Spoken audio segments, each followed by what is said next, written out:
Fantôme, télépathie, esprit frappeur, rien que ces mots, ça évoque tout de suite le mystère, peut-être un peu la peur, et surtout une question absolument fascinante. Alors aujourd'hui, on va plonger ensemble au cœur de ce sujet, le paranormal. Et là, on tombe tout de suite sur un paradoxe, un vrai. D'un côté, on a des émissions de chasseurs de fantômes, des blockbusters à Hollywood, bref, le paranormal est absolument partout dans notre culture.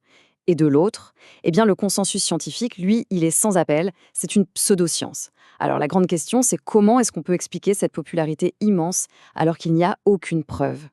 Pour commencer à y voir plus clair, il faut d'abord savoir de quoi on parle. Le paranormal, en fait, c'est pas un truc bien défini, bien fixe. C'est ce qu'on pourrait appeler une catégorie ombre. C'est une sorte de grand sac dans lequel on met tout ce qui, à un moment donné, échappe aux explications de la science. Imaginez la science comme une lumière, eh bien le paranormal, c'est l'ombre qu'elle projette. Et c'est là que ça devient intéressant. Pour bien comprendre cette ombre, il faut en fait regarder l'histoire de la lumière elle-même, c'est-à-dire l'histoire de ce qu'on a considéré comme normal au fil du temps. Parce que, et ça c'est assez surprenant, le concept même de paranormal est une invention plutôt récente. Quand on regarde en arrière, l'évolution est juste fascinante. Pensez-y, dans l'Antiquité, aller voir un oracle, c'était aussi banal que d'aller voir un spécialiste aujourd'hui. C'était normal, ça faisait partie du monde. Puis, au Moyen Âge, tout change. L'Église met la main sur l'inexpliqué. Soit c'est un miracle divin, soit c'est de la sorcellerie démoniaque. Point. Et c'est seulement avec le siècle des Lumières, quand la raison commence à tout balayer, qu'on se retrouve avec un vide, un espace pour des phénomènes qui ne sont ni religieux, ni encore expliqués par la science. Et voilà, c'est exactement là que le paranormal est né. Et pour voir ça très concrètement, il suffit de regarder l'idée du fantôme. C'est un exemple parfait. Dans l'Antiquité, un fantôme c'est quoi? C'est un esprit en colère parce que ses funérailles ont été mal faites. Au Moyen-Âge, c'est une âme du purgatoire qui vient demander des prières. Et au XIXe siècle, c'est un esprit qui veut communiquer, qui veut prouver qu'il y a une vie après la mort. On voit bien que le fantôme, ce n'est pas une chose stable, c'est un concept qui se métamorphose avec la culture de son époque. Cette idée d'un au-delà qu'on pourrait prouver, ça nous amène tout droit à l'ère moderne. Et là, on entre dans une nouvelle phase, peut-être la plus ambitieuse de toute l'histoire de ce sujet. La grande quête pour prouver scientifiquement que le paranormal existe. Alors attention, le spiritisme, il ne faut pas le voir comme un simple retour en arrière, une sorte de superstition. Pas du tout. C'était un mouvement profondément moderne. On est en plein dans les révolutions industrielles et scientifiques, et le spiritisme essaie de marier la spiritualité avec la science. On parle de preuves, d'expériences, le médium, il est vu comme une sorte de télégraphe spirituel, on utilise le vocabulaire de la technologie la plus avancée de l'époque pour décrire ces phénomènes. Et cette quête de preuves, elle va devenir encore plus sérieuse, plus structurée, avec la parapsychologie. Fini les tables qui tournent dans les salons sombres. Là, on passe au laboratoire. On essaye de mesurer la télépathie, avec des protocoles, des jeux de cartes spéciaux, comme les fameuses cartes de Zener, où on va analyser des milliers de lancers de dés, pour voir si, statistiquement, l'esprit peut influencer la matière. Et le sommet de cette recherche, c'est sans doute l'expérience Ganzfeld. L'idée est super intelligente. C'est un peu comme si on voulait écouter un murmure très faible dans une pièce très bruyante. Qu'est-ce qu'on fait? On réduit le bruit. Eh bien là, c'est pareil. On met le sujet en isolation sensorielle pour réduire le bruit de ses propres sens et, peut-être, capter le fameux signal télépathique. C'est vraiment une des tentatives les plus sérieuses pour essayer de prouver un de ces phénomènes. Alors forcément, la question s'impose. Après plus d'un siècle de recherche, de protocoles de plus en plus stricts, d'analyses statistiques, qu'est-ce qu'on a trouvé? Au final, quel est le verdict de la science?